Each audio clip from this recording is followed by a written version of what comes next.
Bonjour à toutes et à tous, bienvenue à Entretien avec un postdoctorant. C'est la troisième édition. Pour rappel, pour ceux qui ne sont pas encore eu l'occasion de suivre cette activité, elle consiste à mettre de l'avant les postdoctorants de l'ESG UQAM et surtout mettre de l'avant leurs recherches. Aujourd'hui, on a l'occasion d'accueillir Ali Romdani, postdoctorant à la chaire de recherche sur la transition écologique. Il va nous parler de ses recherches, notamment sur la transition écologique montréalaise, qu'il fait en collaboration avec le campus de la transition écologique. Bien sûr, à la fin de sa présentation, il y aura un moment de discussion, donc vous aurez l'occasion de poser toutes vos questions. Donc, sans plus attendre, je passe la parole à Ali.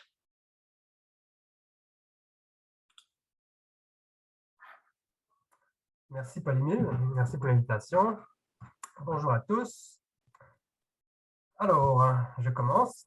Donc, le but de cette présentation, c'est de vous présenter un peu l'état de mes recherches, mais aussi l'idée, c'est de vous parler surtout de qu'est-ce que la transition écologique à Montréal, comment elle s'ancre, comment elle se définit.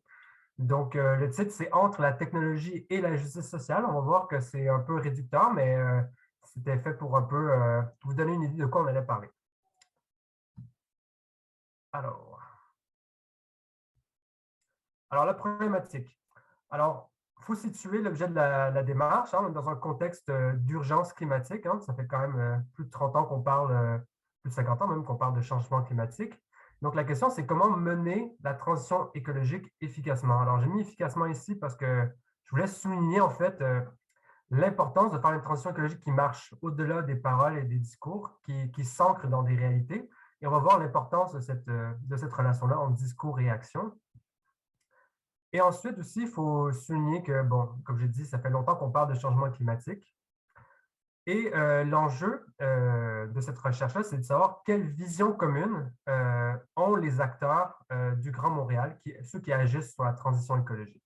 C'est un peu la commande et le travail qu'on fait en partenariat avec le campus que je vais expliquer après. Mais juste pour rester un peu sur l'objet de la recherche, qu'est-ce que la transition écologique? Donc, le choix des mots est important. Donc, on parle souvent de transition écologique, transition socio-écologique aussi. On parle aussi de transition énergétique. Et pour ceux qui n'ont pas encore été en contact ou familiers avec ce vocabulaire-là, on va essayer de distinguer un peu d'un autre vocabulaire qui est plus commun, c'est celui du développement durable. Alors, juste brièvement, comparer le développement durable à la transition écologique. Donc, le développement durable, c'est surtout un discours qui a connu son essor, on va dire, dans les années 90 jusqu'à 2010, alors que transition écologique, c'est un terme qui est plus récent, qui émerge surtout au début des années 2010. Alors, ils partagent quand même des visions assez différentes au final de qu'est-ce qu'on devrait faire pour agir sur l'urgence climatique, en fait. Alors, d'un côté, le développement durable nous présente en fait un futur où il y a toujours plus de progrès. Donc, le développement durable, c'est de dire on fait toujours du développement, on fait toujours du progrès, mais on le fait un peu mieux. Alors que la transition, à l'opposé, dit ben non, il y a des limites qu'on ne peut pas transgresser, on ne peut plus faire du développement de manière infinie. Il faut quand même inscrire le développement dans un cadre plus circonscrit. Il faut transitionner d'une société qui serait non soutenable à une société qui serait plus soutenable à l'avenir.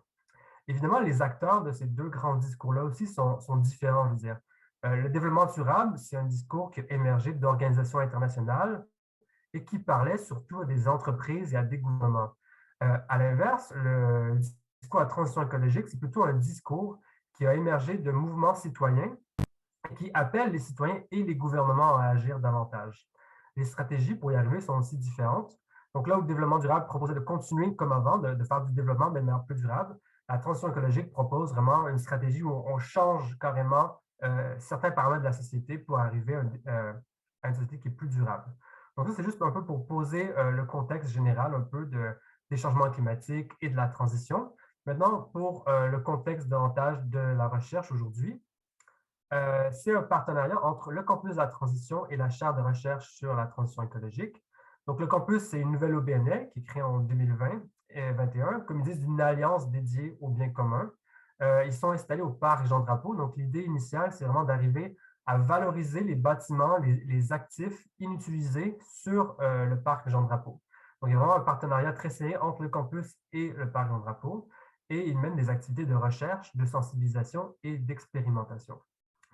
La chaire de recherche, elle, a été créée en 2017. Ses thèmes de recherche sont sur le système alimentaire, les milieux de vie, l'urgence climatique et les théories de la transition. Et pour ma part, j'ai entamé un postdoctorat en février 2021 à la chaire, qui est financé par les fonds de recherche Société Culture. Et la recherche aujourd'hui qu'on mène avec le campus a été financée par la Fondation du Grand Montréal. Alors, la méthode. Comment on a fait pour analyser les visions, les discours de la transition écologique? Donc, juste brièvement, c'est de définir qu'est-ce qu'un discours. Un discours, c'est, on va dire, un ensemble d'idées, d'arguments qui sont mis en cohérence pour déterminer une certaine vision du monde. Mais ce qui est intéressant avec les discours, c'est qu'on admet souvent qu'ils ont une influence souvent directe ou indirecte sur l'action, en fait.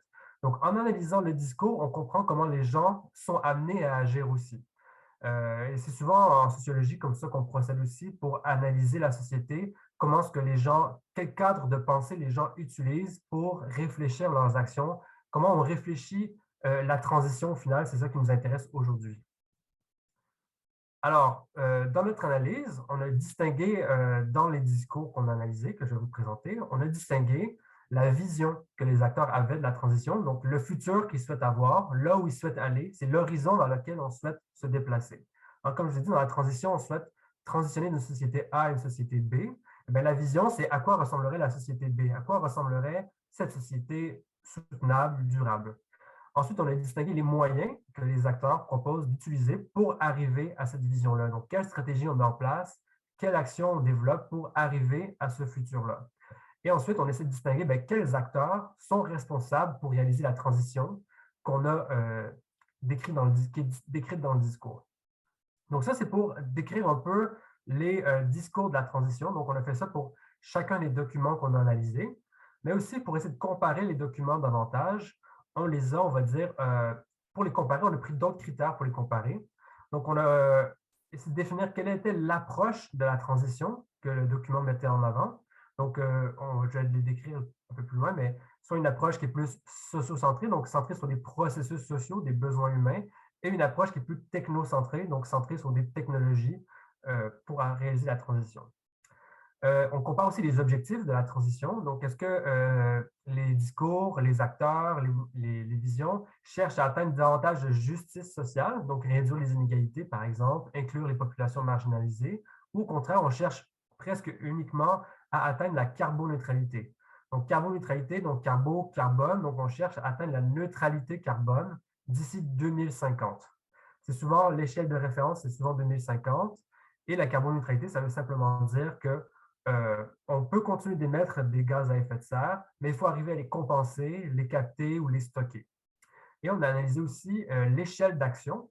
Donc, est-ce que les documents, les acteurs essaient de faire la transition plutôt au niveau très local, à l'échelle des milieux de vie, ou plutôt à l'échelle du Québec, l'échelle plus macro, plus globale, l'échelle de l'ensemble de la province. Alors, ceci étant dit, voici un peu comment ça se présente notre cadran pour analyser, en fait, pour comparer les différentes approches de la transition. Donc, comme je vous parlais, on a les types d'approches ici, donc socio-centré, technocentré. Donc, c'est un continuum, hein. Il y a rarement un document qui va faire que l'un ou l'autre. Donc, on essaie de définir sur cet axe-là comment se positionnent les documents. On essaie de définir aussi comment ils se positionnent au niveau de l'échelle, soit du Québec ou soit des milieux de vie, s'ils veulent atteindre la justice sociale ou la carboneutralité. Et on a aussi essayé de définir dans quel degré ils essaient de le faire. Donc, c'est les cercles concentriques que vous voyez qui partent du centre vers l'extérieur. Et donc, 1 étant au final peu d'emphase sur cet aspect-là et 3 étant une emphase importante. Donc, ce n'est pas une échelle, en fait, c'est une échelle qui est un peu, qui est là pour comparer les documents, en fait. Donc, je vous parle encore un petit peu de méthode et après, on rentre dans le vif du sujet. Donc, les documents qu'on a comparés, c'est 4 documents, 4 rapports, 4 discours, on va dire, qui sont emblématiques de la manière de faire la transition au Québec. Donc, on a pris la feuille de route de Québec Zen. Donc, Québec Zen, c'est zéro émission nette, qui est créé par le Front commun pour la transition énergétique. Donc, c'est un collectif, en fait, d'organisations très diverses qui viennent de la société civile. Donc, on y retrouve des syndicats, des organisations environnementales, des citoyens, des universitaires. C'est tous des gens qui ont essayé de penser la transition ensemble et ils se sont dit comment est-ce qu'on peut la faire, comment on peut la mener. Et c'est issu d'un large processus consultatif sur plusieurs années. Ensuite, on a analysé le plan pour une économie verte du gouvernement Legault, donc la dernière version de ce que le gouvernement entend faire en termes de changement climatique. Euh, le plan pour le climat de la ville de Montréal, donc ça, c'est plutôt centré à l'échelle métropolitaine, comment est-ce que la ville entend agir sur les changements climatiques et sur la transition écologique.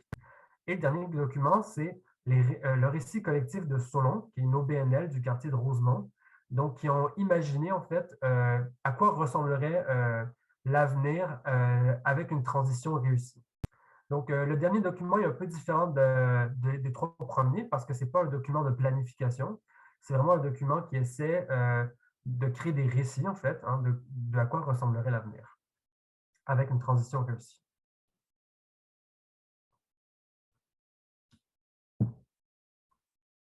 Ensuite, nos premiers résultats.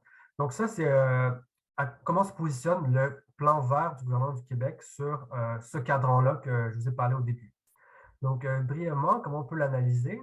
C'est que le plan vert du gouvernement vise avant tout un objectif de carboneutralité, comme je disais tantôt, de limiter au maximum les émissions de gaz à effet de serre. Pour arriver à cet objectif-là, il va favoriser une approche qui est très technocentrée, c'est-à-dire développer un réseau de recharge pour voitures électriques, mettre plus d'incitatifs pour les voitures électriques, électrifier tous les transports, donc pas que seulement la voiture individuelle, mais les transports en commun, les autobus, mais aussi être capable de développer au Québec des batteries, des camions électriques, par exemple. Et donc, c'est vraiment un document qui réfléchit la transition à l'échelle du Québec, hein. Donc, c'est pour ça qu'il est très centré en haut et à droite du cadran. Donc, on va le décrire un peu plus maintenant à la manière dont on l'a analysé, c'est-à-dire avec sa vision. Donc, ce document-là promouvoit une vision qui est gagnante-gagnante de la transition, hein. Donc, on cherche à faire de la transition l'opportunité, au final, de vendre de l'électricité, mais aussi de réduire les gaz à effet de serre. Et donc, on cherche d'un côté à gagner de la transition et en même temps la promouvoir en réduisant les gaz à effet de serre. Et ce cadre-là se positionne dans un contexte où on est en compétition mondiale pour des nouveaux marchés verts. C'est-à-dire que pour ce document-là, la transition est un moyen, en fait, d'arriver à conquérir des nouveaux marchés, comme je disais, celui des camions électriques, celui de l'électrification des transports.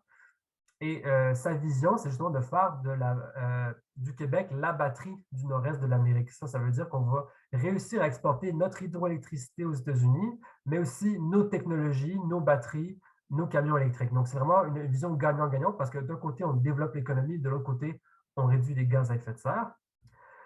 Qui sont les acteurs pour réaliser ce changement-là? Bien, évidemment, le gouvernement, les municipalités et surtout Hydro-Québec, qui est comme l'acteur majeur de la transition, mais surtout énergétique. Et la stratégie, c'est évidemment la substitution de technologies, donc de technologies qui sont émettrices de gaz à effet de serre vers des technologies qui ne le sont pas. Ici, en l'occurrence, l'électricité produite de barrages hydroélectriques. Et c'est aussi un positionnement industriel. Donc, sa stratégie, c'est de dire, bon, on va aider des entreprises à se développer pour promouvoir une économie qui est décarbonée, hein.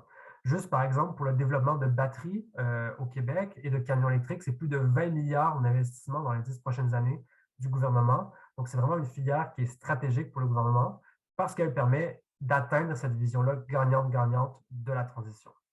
Et un exemple de cette stratégie, je vous mets une citation, c'est de faire justement de la lutte contre les changements climatiques une source de croissance, d'emploi et d'innovation.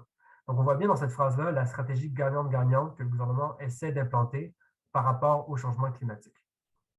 Donc, ça, c'est pour le premier discours, c'est, on va dire, le plus commun qu'on va aussi entendre dans les médias.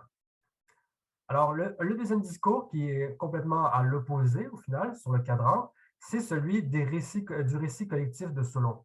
Alors ici, on voit plutôt qu'on a une approche qui est très socio-centrée, donc centrée sur des besoins sociaux, des processus sociaux, hein. Ici, la transition se fait par le bas, par les gens, dans les quartiers, en développant la solidarité, en incluant les populations marginalisées, et ainsi de suite. Donc, c'est vraiment, on touche aussi avec l'approche centrée un objectif de justice sociale, hein. Ici, la transition n'aurait pas de sens s'il ne permettait pas de réduire les inégalités. Et c'est justement en réduisant les inégalités qu'on va réussir à faire la transition. Ici, on est vraiment dans l'idée que la transition ne peut pas se faire que par un groupe restreint de personnes. Il faut réussir à embarquer tout le monde dans la transition. Et c'est aussi une transition qui est pensée à l'échelle des milieux de vie, hein. C'est-à-dire qu'on fait la transition dans son quartier, avec ses voisins, en changeant ses habitudes, en changeant sa consommation, où tous les petits gestes comptent pour transformer son milieu de vie. Et c'est par le bas qu'on réussit à faire la transition. C'est souvent un discours qui va dire on ne faut rien attendre des échelles supérieures parce que justement, leur inaction nous a mis dans la situation qu'on est aujourd'hui. Donc, il faut faire la transition par le bas. Concrètement, comment ça se définit ce récit-là, ce discours-là? Donc, leur vision, c'est que les individus sont ancrés dans des communautés locales et celles-ci sont riches en liens sociaux. Donc, il faut développer cette richesse-là en liens sociaux parce que c'est ce qui permet d'atteindre justement une résilience, une meilleure justice sociale. Mais aussi, on a une vision où on travaillerait moins dans l'avenir, on y aurait une réduction du temps de travail et un meilleur partage des tâches entre le temps attribué à du salariat, le temps des tâches domestiques et le temps pour la collectivité. Et ça implique aussi, évidemment, une vision dans laquelle il y a une décroissance matérielle, euh, c'est-à-dire une décroissance dans ce qu'on peut acheter, peut-être dans le pouvoir d'achat même, et une croissance à l'inverse dans nos communautés, dans les liens sociaux. Un exemple une citation de cette vision-là, c'est qu'on veut créer des communautés capables de faire ensemble. Donc, l'objectif du récit ici, c'est vraiment de donner, d'inspirer l'action pour faire ensemble. Une autre citation qui ressort de ce document-là, c'est l'équité, l'entraide et la solidarité, ici sont des valeurs centrales. Elles sont notamment traduites par l'établissement de systèmes d'échange non marchands. Donc ici, on voit bien que la vision, c'est celle de renforcer les liens sociaux, la solidarité et de sortir du système un peu marchand. Donc, qui sont les acteurs de cette transition-là? Ce sont les citoyens, évidemment, les collectifs. Donc, les collectifs, c'est les organisations que les citoyens sont capables de créer, et aussi les OBNL et les coopératives qui sont capables, au final, de créer, de chapeauter ces systèmes d'échange non marchands. Et les stratégies qui sont mises en place pour atteindre ce futur-là, c'est de changer les imaginaires et d'inspirer l'action collective. Donc, le pari que prend le Solon, au final, c'est de dire, ben, en se donnant un horizon qui est désirable, en créant des récits de à quoi pourrait ressembler le monde s'il était plus juste et plus durable, et bien ça va nous donner envie d'agir. Et si tout le monde agissait à son échelle, si tout le monde agissait dans son milieu de vie, on aurait transformé l'ensemble de la société. Donc, pour Solon, c'est comme ça qu'on ferait la transition. Ensuite, le plan climat de la ville de Montréal propose de faire la transition ici aussi à l'échelle du milieu de vie, mais on voit que c'est une transition qui englobe plus d'aspects, en fait, qui est un peu plus au centre, on va dire. Donc, évidemment, ici, on essaie d'atteindre la carboneutralité. On essaie aussi d'atteindre la justice sociale. Donc, on se positionne un peu à mi-chemin entre les deux pôles. On se positionne aussi à mi-chemin entre une approche qui est sociocentrée et technocentrée, mais par contre, c'est une approche qui est résolument ancrée dans les milieux de vie. Évidemment, parce que la ville de Montréal, ben, c'est une communauté locale. Et donc, là, ici, la ville de Montréal, ce qu'elle dit, grosso modo, c'est les changements climatiques, l'émission de gaz à effet de serre, c'est la menace principale. Il y a urgence d'agir pour ça. Mais en agissant pour ça, c'est aussi une occasion de développer plus d'entraide, de développer plus de solidarité. Et c'est cette solidarité-là qui va permettre plus de résilience. Cette solidarité doit s'ancrer à l'échelle des milieux de vie. Et pour y arriver, il faut être capable à la fois de développer de l'efficacité énergétique, de promouvoir la voiture électrique, les transports collectifs, et à la fois de promouvoir une approche plus socio-centrée sur les besoins sociaux, sur la solidarité. Alors, concrètement, comment ce document-là se décrit?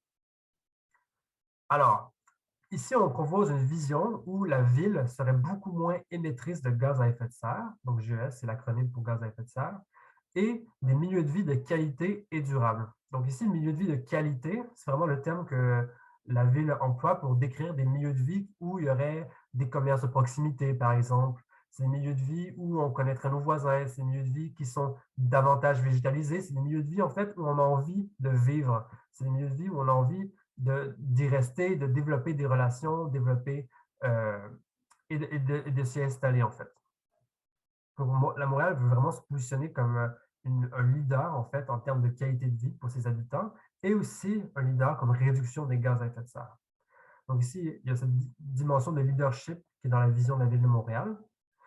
qui sont les acteurs pour réaliser cette transition-là? Donc, c'est évidemment la ville. Donc, quand je dis la ville, c'est évidemment ses instances politiques, mais aussi son administration. Il y a beaucoup de mesures du plan climat qui visent directement l'administration de la ville de Montréal pour justement la rendre moins maîtrise de gaz à effet de serre. Et on vise aussi les collectivités. Donc, les collectivités, c'est tous les regroupements de citoyens ou d'entreprises, d'acteurs politiques ou privés qui cherchent à atteindre la transition. Et évidemment, on vise directement les citoyens dans cette transition. Et la principale stratégie pour y arriver, c'est évidemment en réduisant les gaz à effet de serre de la ville. Donc, typiquement en réduisant le parc automobile des employés de la ville de Montréal avec des voitures électriques, d'électrifier tous les autobus, par exemple, d'électrifier les mobilités collectives, d'allonger les lignes de métro, par exemple. Et aussi, la stratégie, c'est d'accroître la résilience. Donc, comme je disais, de renforcer les liens sociaux, par exemple, de planter davantage d'arbres pour réduire les îlots de chaleur, et ainsi de suite. Et évidemment, la stratégie, c'est de faire participer les citoyens à l'élaboration de cette transition. Parce qu'évidemment, on cherche ici à embarquer ici aussi, comme je disais, les objectifs de justice sociale, d'embarquer les citoyens dans la transition. C'est un des aspects qui est important de ce plan-là. Donc, juste une citation qui exemplifie un peu cette stratégie, c'est « La ville s'ajuste et se prépare au changement afin d'en limiter les conséquences négatives, mais aussi d'en tirer les bénéfices potentiels. » Donc ici aussi, on remarque qu'on est dans une approche qui se veut un peu gagnante-gagnante, où d'un côté, en réduisant les gaz à effet de serre, on gagne sur le réchauffement climatique, mais en le faisant, on gagne aussi sur la qualité de vie et surtout la qualité de vie ici qu'on met en avant, alors que par exemple, le gouvernement du Québec mise plus davantage sur l'opportunité en termes de croissance économique. On va dire aussi qu'ils sont à des échelles différentes, donc les enjeux ne sont pas les mêmes. Le dernier document, Québec Zen, donc zéro émission nette, c'est, comme on le voit ici sur le cadran, c'est un document qui couvre davantage d'aspects. C'est normal parce que c'est aussi le fruit d'une longue consultation citoyenne. Juste un instant.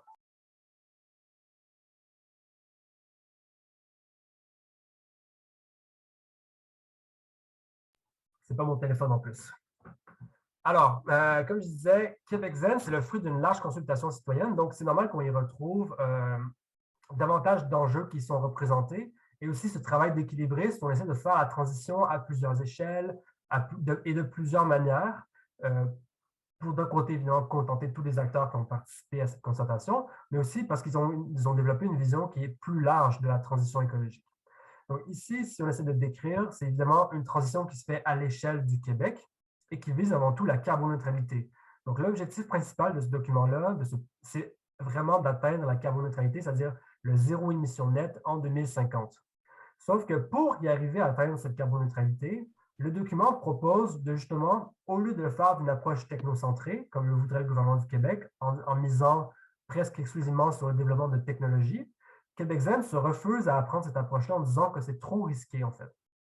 C'est trop risqué, par exemple, de dire que le Québec va réussir à développer des filières extrêmement coûteuses et complexes à mettre en place, que le Québec va réussir à développer des technologies de capture du carbone pour réduire ses gaz à effet de serre. Donc, au contraire, Québec Zen propose de miser sur une approche qui est davantage socio-centrée, c'est-à-dire qu'on va essayer ici de développer la résilience de collectivités locales.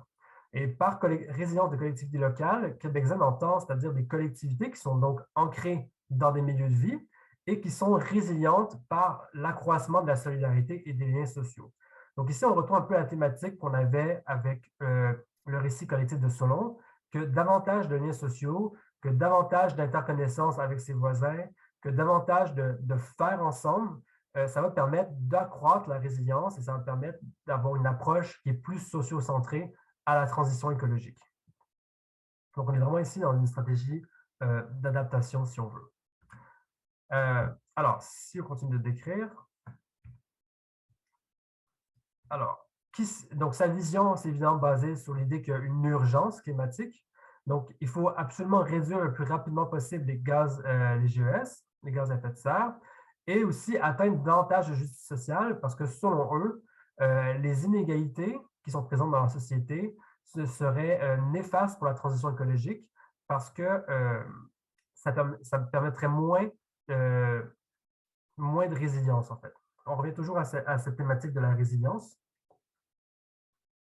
Donc, la justice sociale, c'est vraiment un enjeu qui est très important, presque autant que la réduction des gaz à effet de serre.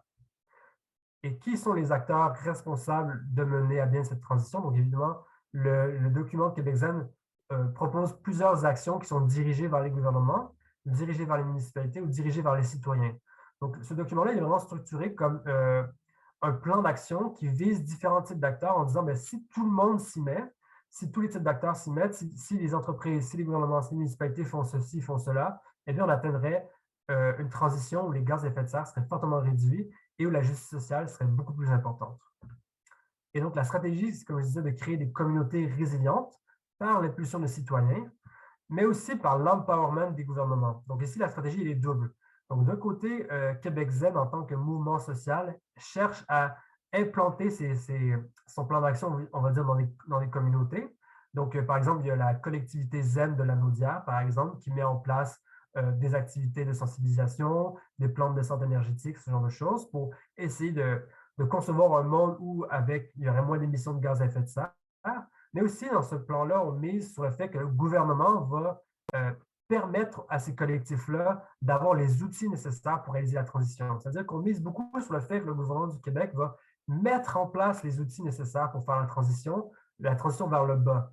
Donc, c'est à la fois paradoxal parce qu'on mise sur le fait que le palier gouvernemental de la province va donner les outils, va décentraliser son pouvoir pour que les collectivités puissent prendre ce pouvoir-là et créer eux-mêmes la transition, en fait.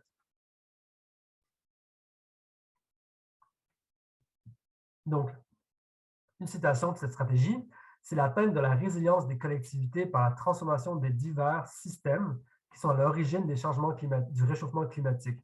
Donc ici, on a vraiment une visée qui est davantage, on va dire, transformatrice du système, c'est-à-dire qu'on ne cherche pas simplement à, par exemple, comme le gouvernement, comme le plan vert, à mettre des technologies ici et là juste pour réduire les GES dans certains secteurs clés comme les transports. Ici, on vise davantage une transformation qui se voudrait systémique de tous les systèmes qui sont à l'origine du réchauffement climatique.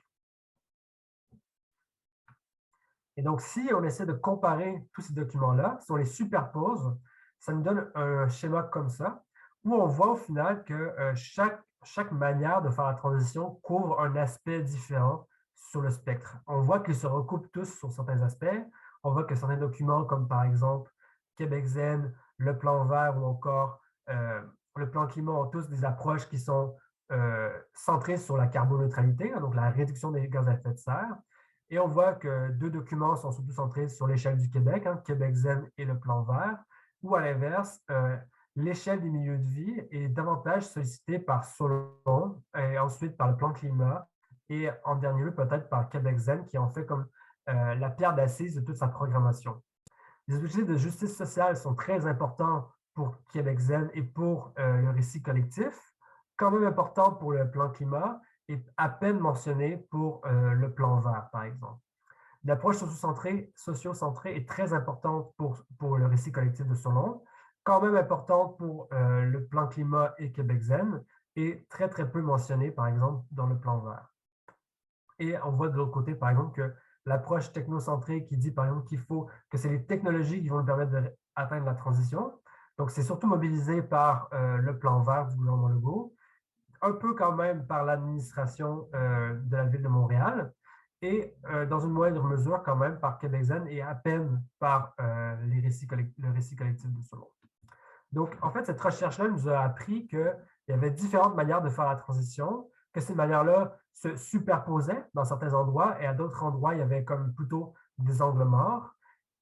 Et donc, ça permet au final à chaque acteur de se positionner et pour tous ceux aussi qui voudraient réaliser la transition, d'avoir un peu un cadre conceptuel pour arriver à se représenter leur positionnement, leur action, comment ils vont avoir un impact sur la transition socio-écologique, en se disant qu'il y a déjà évidemment d'autres acteurs qui couvrent ces aspects-là.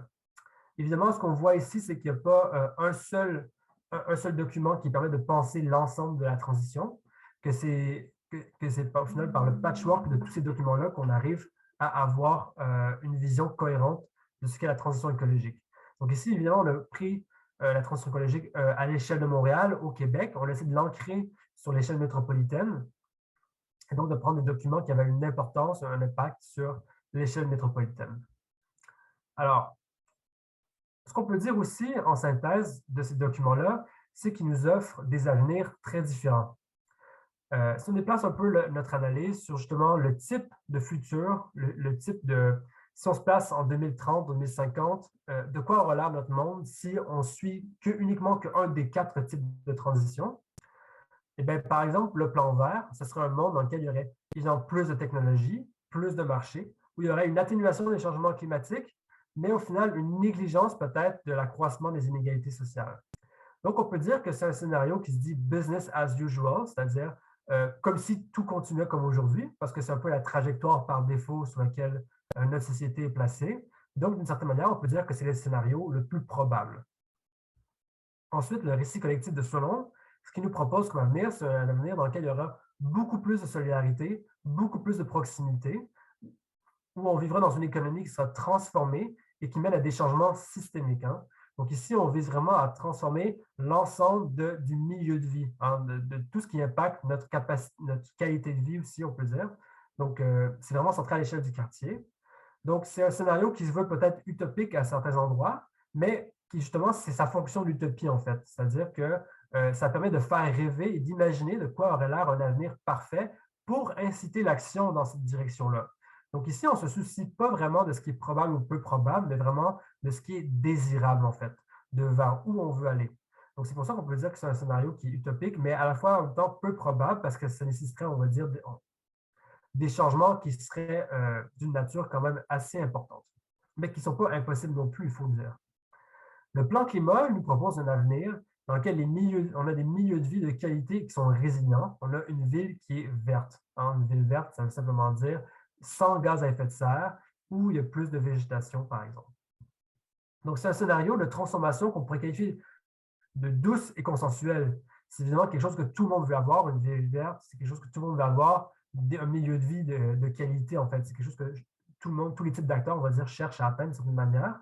Donc, on peut dire que c'est un scénario qui est, en guillemets, facilement probable dans la mesure où il est assez consensuel. Hein. Ce serait quelque chose qui serait facilement atteignable.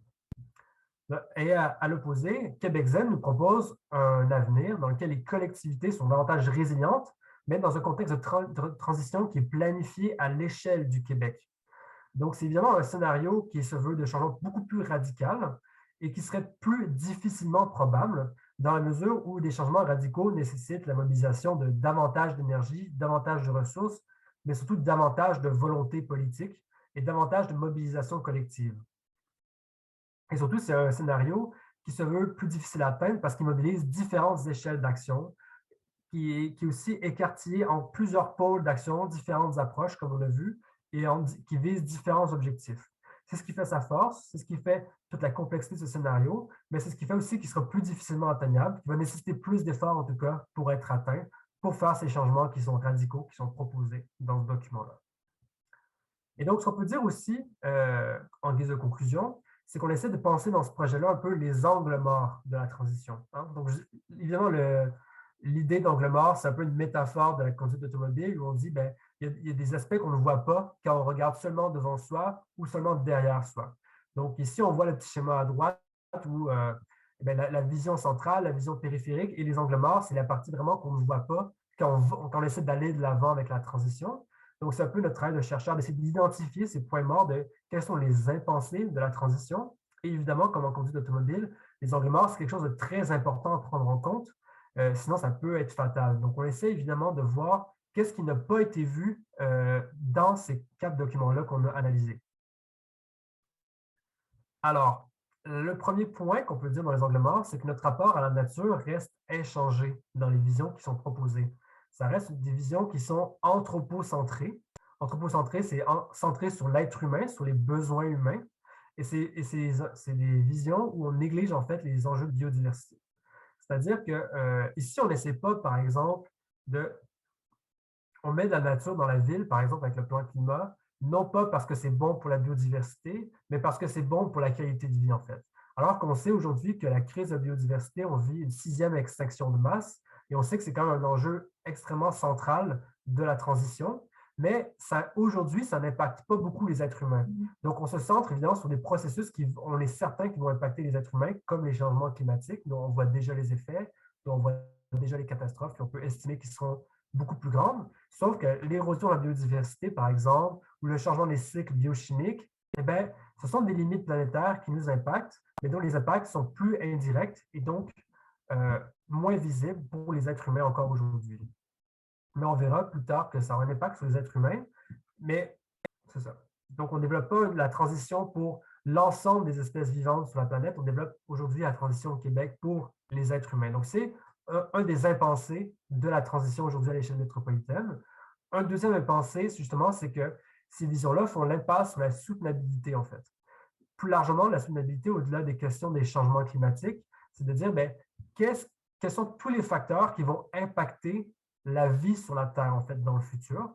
Et donc, en sciences de l'environnement, on parle souvent de garder des limites à l'intérieur des limites planétaires, en fait, de continuer la vie à l'intérieur des limites planétaires. Et donc, ça implique, en fait, de prendre en compte plusieurs autres paramètres que simplement les changements climatiques, qui sont, au final, une vision un peu réductrice des impacts des êtres humains sur la nature. Je ne vais pas commencer à toutes les citer, mais c'est quelque chose d'important. Et sinon, aussi, l'urgence climatique est pensée seulement en guise de préambule, en fait, comme point de départ, mais les documents pensent à la transition comme si on avait encore beaucoup de temps pour réaliser la transition, comme si l'urgence climatique, elle est souvent citée comme justification pour créer ce plan-là, mais on ne pense pas à la question du délai dans la planification. C'est-à-dire qu'on ne pense pas vraiment dans combien de temps il nous reste pour faire la transition, combien de temps sera nécessaire pour accomplir une transition qui sera transformatrice pour justement garder ces limites planétaires. Donc, 3 angles morts ici qu'on a identifiés, mais il faut aussi mentionner que cette recherche est encore à ses débuts et qu'on n'a pas encore vraiment finalisé des résultats. Mais 3 pistes de réflexion, en tout cas, sur les angles morts de la transition, c'est notre rapport à la nature, la question de la soutenabilité au-delà des changements climatiques et justement cette question de l'urgence, du temps et du délai qui nous reste pour faire la transition. Parce que je vous rappelle, la transition, c'est l'idée de penser le processus d'un point A à un point B, mais c'est aussi de penser quel sera ce point B vers lequel on veut aller. Et du coup, le processus, le délai que ça va prendre pour atteindre ce point B où on sera soutenable, eh bien, combien de temps ça prend et qu'est-ce que ça implique sur la planification qu'il faut mettre en place. Donc ça, c'est des impensés des 4 documents qu'on a observés. Et donc, c'est ça qui conclut la présentation pour aujourd'hui. Et donc, au final, la question qui nous reste à établir, c'est quelle transition voulons-nous en fait? Et c'est ces genres de questions-là qu'on aborde avec le campus et à la chaire. Merci beaucoup pour votre écoute.